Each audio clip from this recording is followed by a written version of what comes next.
Good morning students. आज हमारे social science में सिविक्स की वर्कशीट नंबर 2 है, जिसमें हम इंडियन कॉन्स्टिट्यूशन के बारे में थोड़ी और बातें जानेंगे।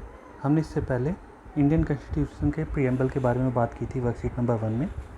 अब हम इसके कुछ फीचर्स के बारे में बात करेंगे, जो कि एक चार्ट के रूप में दिखा रखे हैं और साथ ही उनकी डेफिनेशन भी दे रखी है। जैसे सबसे पहला है फेडरलिज्म। फेडरलिज्म क्या होता है? एक तरह की गवर्नमेंट होती है जिसके अंदर की जो पावर होती है उसे 2 या 2 से ज़्यादा लेवल पे बांट दिया जाता है। 2 टियर गवर्नमेंट हो या फिर 3 टियर गवर्नमेंट है, उससे ज़्यादा भी हो सकती हैं। पार्लियामेंट्री फॉर्म ऑफ गवर्नमेंट, जो इस तरह की गवर्नमेंट होती है उसमें जो पार्लियामेंट होता है वो सुप्रीम होता है। जो लोग होते हैं वो अपने पार्लियामेंट मेंबर्स को इलेक्ट करते हैं और यही elect head of the state, president, prime ministers वगैरह को इलेक्ट करते हैं। Universal adult franchise. Universal adult franchise मतलब कि देश के जो सभी सिटीजन्स हैं उनको एक पर्टिकुलर एज के बाद वोट कास्ट करने की को अलाउ कर दिया जाता है और वो अपने चुनाव के अंदर जाकर अपने रिप्रेजेंटेटिव्स को इलेक्ट कर सकते हैं। सेपरेशन ऑफ पावर, क्योंकि 2 से ज़्यादा लेवल पे इंडिया के अंदर गवर्नमेंट होती है, सेंट्रल गवर्नमेंट, स्टेट गवर्नमेंट और फिर लोकल लेवल पर, तो उनके बीच में पावर का सेपरेशन किया गया है और ये पावर का सेपरेशन हमारे कॉन्स्टिट्यूशन के अंदर रिटन दिया हुआ है। फंडामेंटल राइट्स, ये कुछ बेसिक राइट्स होते हैं जो सभी सिटीजन्स को मिलते हैं और इन बेसिक राइट्स के ऊपर ही, क्योंकि पूरा का पूरा कॉन्स्टिट्यूशन एक तरीके से टिका हुआ है, इसीलिए ये फंडामेंटल राइट्स कहलाते हैं। सेकुलरिज्म, इसके बारे में हमने प्रीएम्बल में भी जाना था। सेकुलरिज्म क्या है कि there would not be a state religion, हमारा जो देश है उसका कोई राष्ट्रीय धर्म नहीं होगा और स्टेट किसी भी धर्म के मामले में, रिलीजन के मामले में किसी प्रकार की रोक टोक नहीं करेगा, या फिर कहें कि वो उन लोगों को अपने धर्म की उपासना, पूजा पद्धति जो भी है उसके हिसाब से अलाउ करता है। उसमें किसी बेसिस पर किसी और के धर्म के साथ उनके बीच में कोई भेदभाव नहीं किया जाता। अब ये जो सब चीज़ें मैंने आपको बताई हैं वो नीचे वर्कशीट में भी दे रखी हैं, साथ ही उसके साथ कुछ क्वेश्चन दे रखे हैं जो आपको कॉपी के अंदर करने हैं। A form federalism, find out whether federalism is there in India. Yes, there is federalism in India.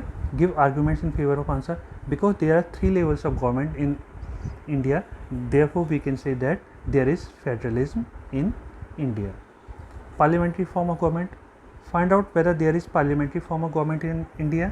Yes, there is parliamentary form of government in India.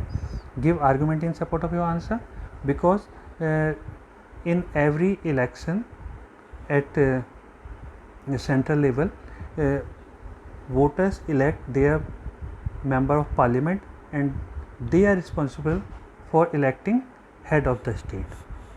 Simple. Now next is find out whether there is universal adult franchise in India. Yes, there is universal adult franchise in India. If yes, what is the minimum age for universal adult franchise in India? The minimum age is 18 years for universal adult franchise in India. 18 साल के अंदर vote देने का सबको right मिलता है। Separation of power, find out whether there is separation of power in India. Yes, there is separation of power in India. If yes, how these powers are divided? There are in total 3 lists in our constitution. First one is central, second one is state, and third one is concurrent. Central level या फिर union list जो है उसके ऊपर जो भी कानून है, जो भी लॉज बनाते हैं वो सेंट्रल गवर्नमेंट बनाती है। स्टेट लिस्ट जो है उसके अंदर जो भी सब्जेक्ट्स दे रखे हैं उनके ऊपर जो कानून है, लॉ बनाने का काम स्टेट गवर्नमेंट करती है। कंकरेंट लिस्ट के ऊपर दोनों ही, सेंट्रल गवर्नमेंट भी और स्टेट गवर्नमेंट भी लॉ बना सकते हैं, लेकिन अगर 2 लॉज के बीच में कन्फ्रंटेशन होता है तो सेंट्रल गवर्नमेंट का जो लॉ है वो प्रिवेल करता है। Now next, fundamental rights. Find out whether Indian Constitution provides fundamental rights to its citizens. Yes, Indian Constitution provides fundamental rights to its citizens. What are these fundamental rights? Let's see what are these fundamental rights. There are in total 6 fundamental rights given to Indian citizens. Right to equality, समानता का अधिकार है. Right to freedom, स्वतंत्रता का अधिकार. Right against exploitation, शोषण के विरुद्ध अधिकार. Right to freedom of religion, धार्मिक स्वतंत्रता का अधिकार. कल्चरल एंड एजुकेशनल राइट्स, सांस्कृतिक और शैक्षिक अधिकार हैं. राइट टू कॉन्स्टिट्यूशनल रिमेडीज, संवैधानिक उपचारों का अधिकार. ये 6 राइट हैं जो हमारे कॉन्स्टिट्यूशन के अंदर दिए गए हैं सभी सिटीजन्स को. अब हम आगे देखें. Secularism, find out whether secularism is followed in India. Definitely secularism is followed in India.